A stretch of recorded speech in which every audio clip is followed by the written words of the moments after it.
The purpose of this video is to go over one note from Groundfloor. Groundfloor is a site where a person could assist in contributing to a private money loan for real estate. Someone could contribute as little as $10 and does not have to be an accredited investor to participate. It's a good way to make returns greater than anything from the standard banking vehicles like savings account, money market account, certificate of deposit, and so on. On the same token, with great returns, the loans also have a risk of defaulting. That is when the loan is not fully paid back, principal can be lost. Two nice aspects about loans on Groundfloor are there are loans that are in the first lien position. This means that when the property is sold, the loan will have to give most of the funds from the sale first to satisfy paying it back. In some states, Groundfloor is able to foreclose on the building without getting too involved in the court system. With respect to those two aspects, the loans are on Groundfloor are secured, unlike Prosper, which are unsecured. On Groundfloor, an investor has a better chance of being able to recoup their money. This time, I am only going to review one of Groundfloor's notes and not three like I did with Prosper. We are going to look at 1244 Albert, which needed purchase and renovation, per the note description. The following is just what I think is important, and there are a lot of aspects to look and think about when investing. Look in the project summary. We see there is a good rate of 12% and the projected term is 12 months. The loan to ARV is quite high and 70% is the industry standard. More research is needed to find the exact standard percentage. Loan to ARV is the percentage of the amount of the loan to the expected value of the building when the project is completed. This image is to show us the building the borrower will be renovating. From this image, my best guess is that the building is the sandy one, since it seems to be the main focus of the picture. We can see that it needs some work, and usually the outside of a building is going to look better than the inside. If the outside is looking this bad, there's a great chance the inside is way worse. Financial overview. The ARV is the estimation of what is believed the building will be worth after the project is completed. The total project costs consists of the money from Groundfloor and the money from the borrower. The skin in the game is the amount of money the borrower is putting into the project. The amount is about 10.5%.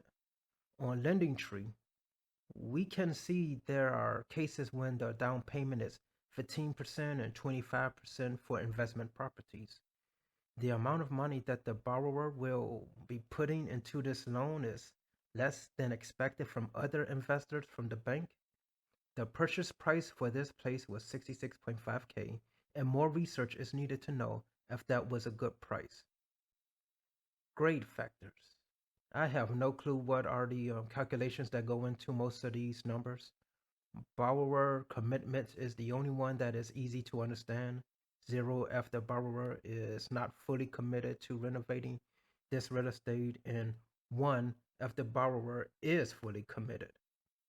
The rest of the metrics might have weight to investors that uses Groundfloor a lot, or maybe just for Groundfloor itself.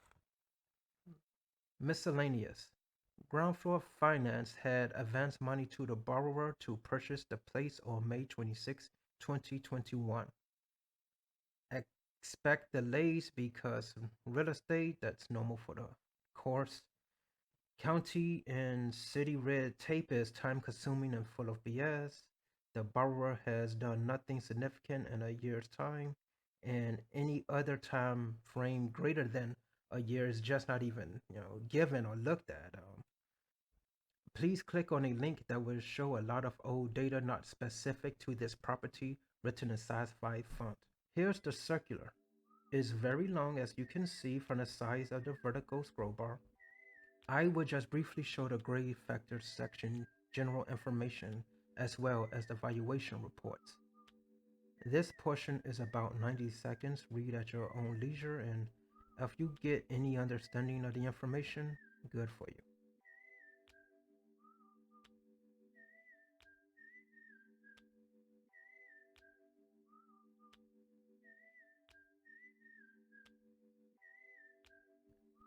With the given information, there's not enough for me to say this is a good loan or a bad loan. The negative that I see are loan to ARV and borrower's down payment. I do not know the normal makeup of loans on ground floor, and without that, there's no history for me to be able to state any positives of this particular loan.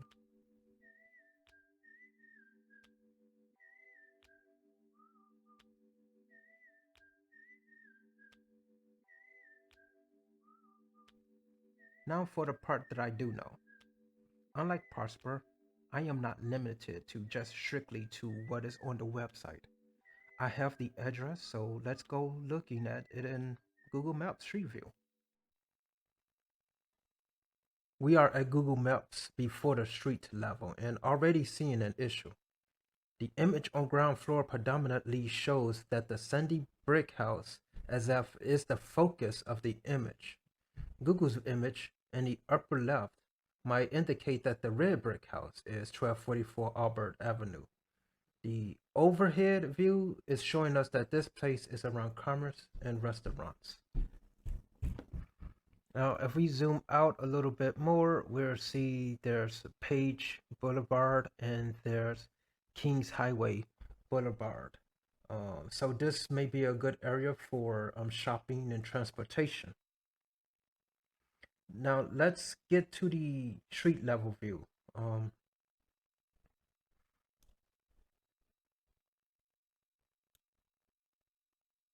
And now it dropped us right in front of the sandy brick house. The image isn't so pixelated as it is on the ground floor, so we can see more to the extent of the damage. The image capture date on the bottom right shows April 2019, which is 2 years ago. But this way is still better than having nothing to look at. Now zooming in, it doesn't tell us what doesn't have a number, so we're not certain as to the address. Um, we're just gonna go down to the red one just for research purpose. Zoom in and right. So this does tell us it's 1244 Albert Street. So we on Albert. This says 1244. Yeah, so there's a difference between that and ground floor. It may not be accurate as to what is on ground floor. Um,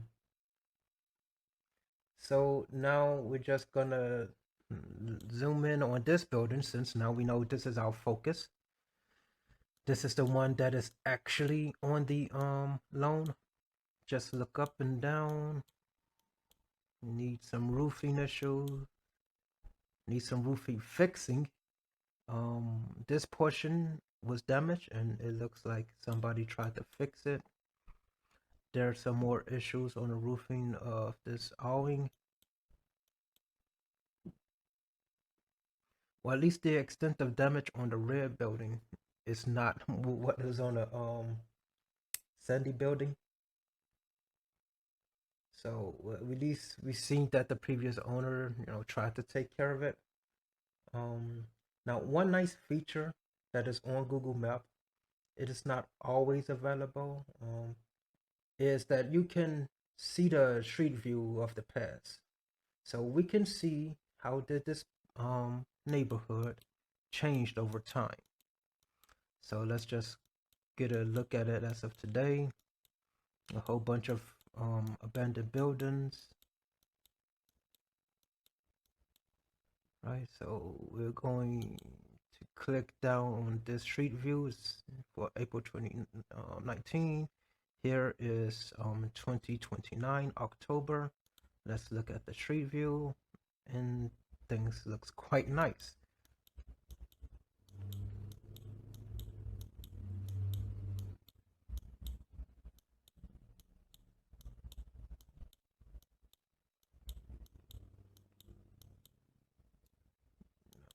Let's look at October 2011. Things started falling apart. You see that this was the beginning of that issue above that window.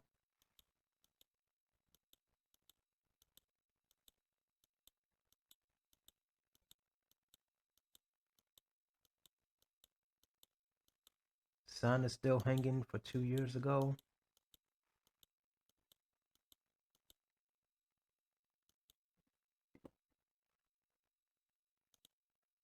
It's September 2014.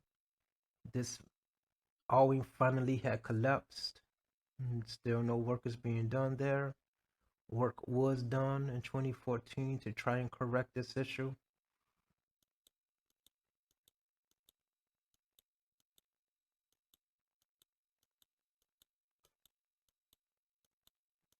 Sign is gone, and now this is a boarded up place. And then 2019, the only data we have, the recent data that we have.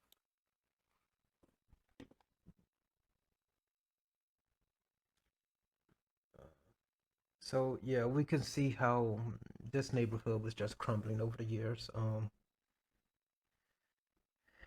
I highly doubt it's any better now. So let's just go around the neighborhood. We know down northward is the is a Page Boulevard.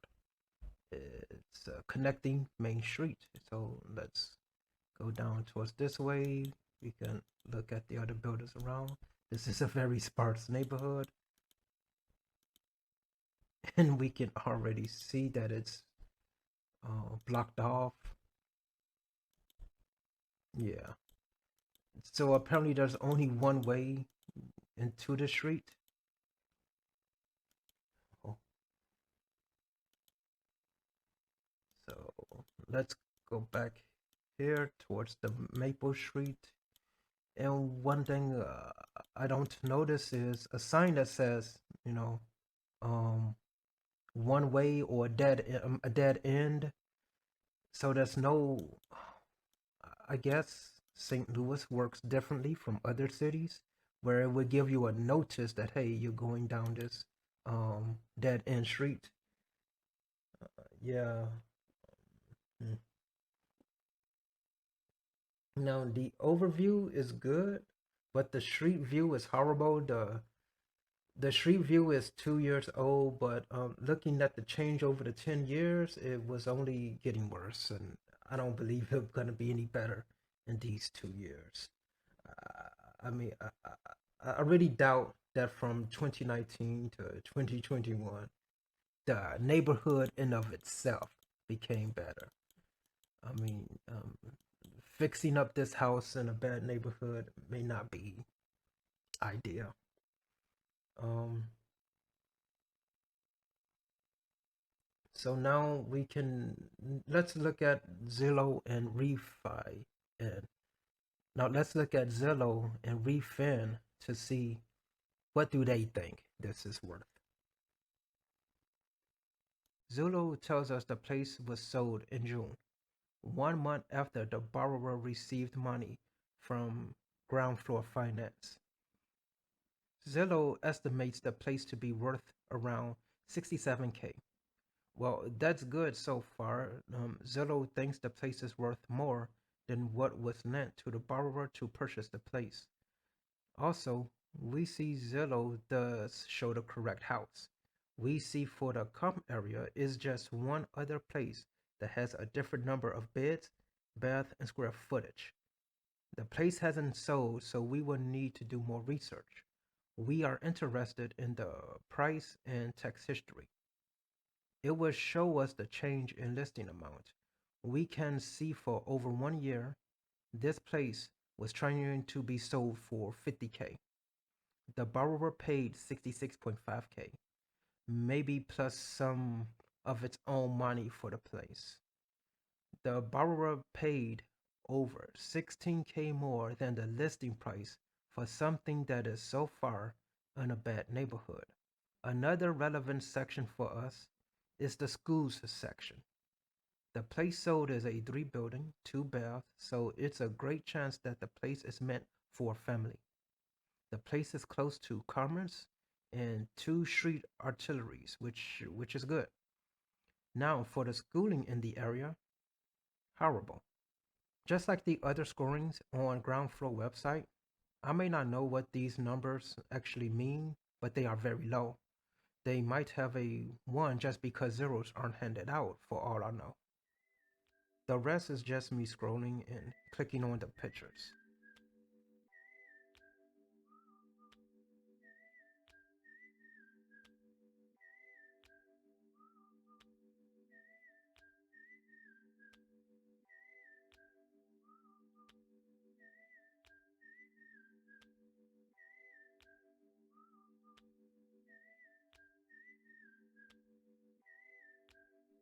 Now off to Redfin. We see Redfin thinks this place is worth 81K. That's odd, and then shows some recent sold for 60K and 40K. From the map, it looks like Redfin is comparing places that are across a major street for comps. Normally this isn't done if there's enough data. For now, we're just scroll on.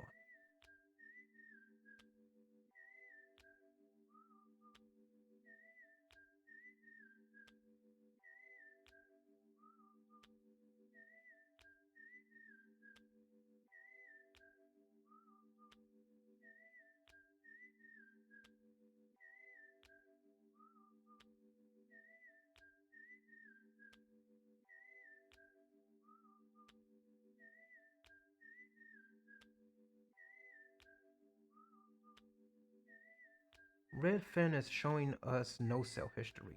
Sale history is not listing history that Zillow has shown us. The school section has more schools and are still horrible.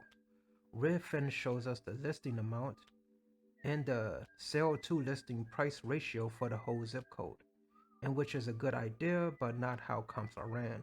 We see the zip code is not very competitive over the last 6 months. They explain by stating multiple offers are very rare. They tells us that not many people want to move into the zip code at present. For real estate, you pay for the present condition of the building or neighborhood and hope for the appreciation. Since I don't know the concept behind making loans, I would assume it's the exact same. If the current neighborhood is bad, just fixing a building isn't going to make people want to move in. The place would have a hard time to sell. That would mean the selling price would have to come down. Let's search for places that are above 125K around the area on Redfin. There are none, which is concerning since it would be the only 100 plus K place in that area. This 140K one, we see it has been on the market for a while, over 40 days. This is concerning since the lenders get paid when the place sells most likely. The sooner it sells, the better for the lenders. Just quickly back to the financial overview, we see ARV is expected to be 162K and the project projected cost is 135K. That is a 26.5K margin. Sometimes projects go over, and 26K is not too much of a cushion, especially without seeing inside of the place. Project cost is 135K, just 5K less than the other place that is on for sale. It might be hard to recoup the loan money in the sale of this place. Let's look it up on Zillow.